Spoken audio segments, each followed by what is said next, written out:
મહાનગરપાલિકા નડિયાદ 2026નું પ્રથમ ઇલેક્શનમાં મેં અને અમારા બીજા અન્ય વોર્ડના ઉમેદવાર આઝાદભાઈ SK બારોટ, મારા વોર્ડના મહિલા ઉમેદવાર, અમે બધાએ આજે નડિયાદના વિકાસ માટે, નડિયાદને આગળ લાવવા માટે, દરેક વોર્ડને આગળ લાવવા માટે, ભ્રષ્ટાચારને નાથવા માટે, તૂટેલા રોડને સરખા કરવા માટે, કચરાના ઢગલા ચોખ્ખા કરવા માટે, સરકારની ગ્રાન્ટ 100% વપરાય તેના માટે, લોકોમાં ભય દૂર થાય તેના માટે, ધાક ધમકીઓ લોકોને ઓછી મળે તેના માટે, અમે રોજગારી માટે, અમે આરોગ્ય માટે, અમે શિક્ષણ માટે, નડિયાદના વિકાસ માટે અમે લોકોએ આજે મજબૂતાઈથી ઉમેદવારી કરી છે.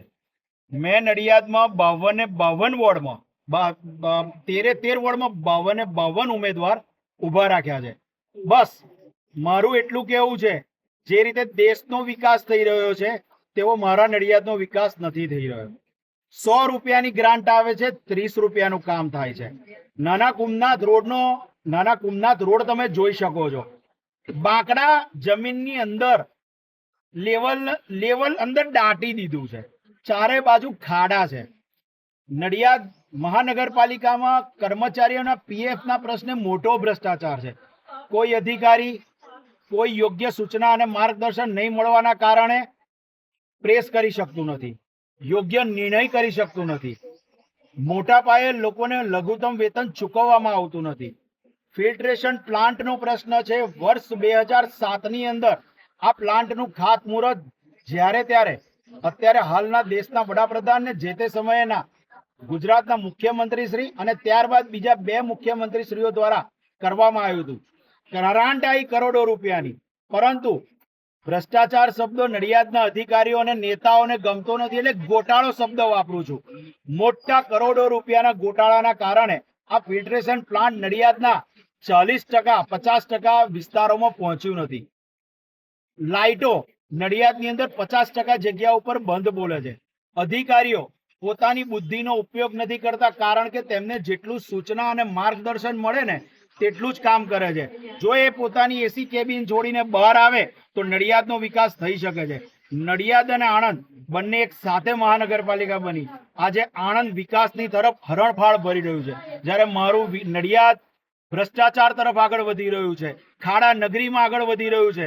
સંતરામ મહારાજની ભૂમિ, સરદાર પટેલ સાહેબની જન્મભૂમિ, પણ આ લોકોએ એટલું પાછળ પાડી દીધું. માત્ર ને માત્ર હમણાં 2-3 દિવસ પહેલા અમૂલ ડેરીના એક મોટા નેતા બોલ્યા કે પૈસા બનાયા છે.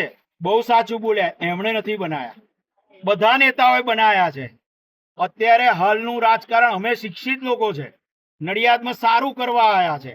અત્યારે આ લોકોનો વિષય સવારે ઉઠે અને સાંજ સુધી માત્ર રાજકારણ કરવાની સાથે સાથે ભ્રષ્ટાચાર કરવાનો છે.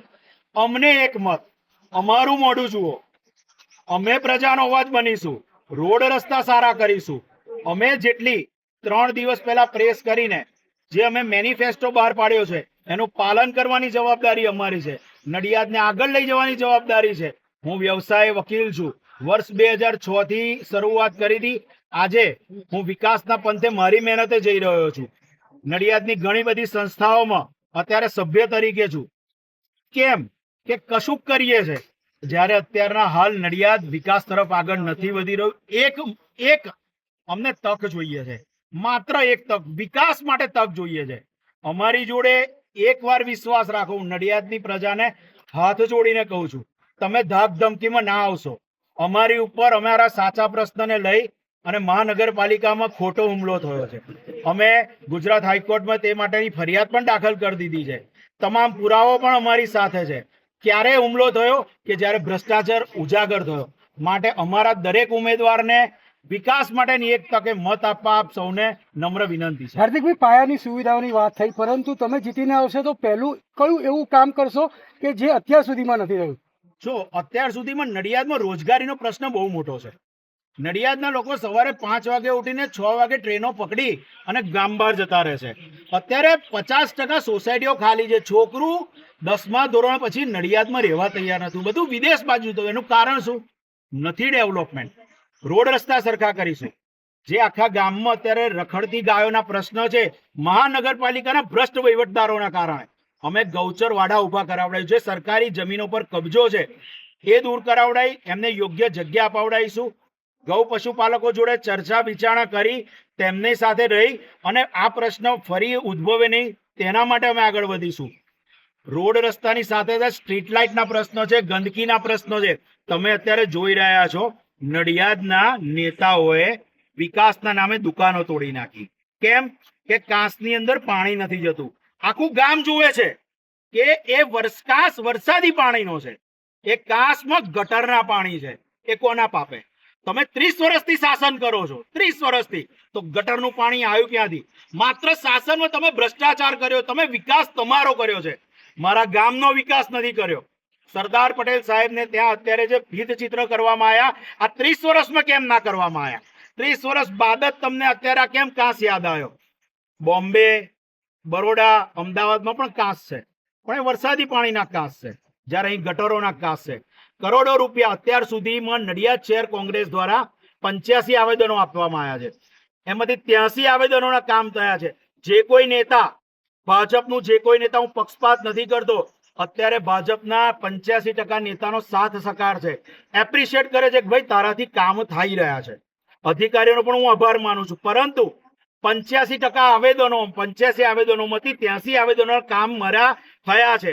મુખ્યમંત્રી શ્રીની ઓફિસથી પણ લેટરો આવ્યા છે, કામ થયા. જેને કોઈ પણ ડાઉટ ઉભો થતો હોય ભાજપ વાળાને, તેનું બતાવવા તૈયાર છું, ઉજાગર કરવા તૈયાર છું. કોવિડના કાળમાં નડિયાદના નેતાએ નડિયાદ છોડી દીધું હતું. હું પ્રજાની વચ્ચે છું, અનાજની કીટો આપી છે, હોસ્પિટલોમાં રહ્યા છે, બધા ફોટા પુરાવા છે, પરંતુ અમે કોઈની મજબૂરીનો લાભ નથી લીધો. આ બધા જ પુરાવાઓ છે. જ્યારે જેને જોઈતા હોય ત્યારે બતાવે. હું પ્રજાનો દીકરો છું, હું એક બ્રાહ્મણનો દીકરો છું, કશુંક સારું કરવા આવ્યો છું, કશુંક સારું કરીને જઈશ.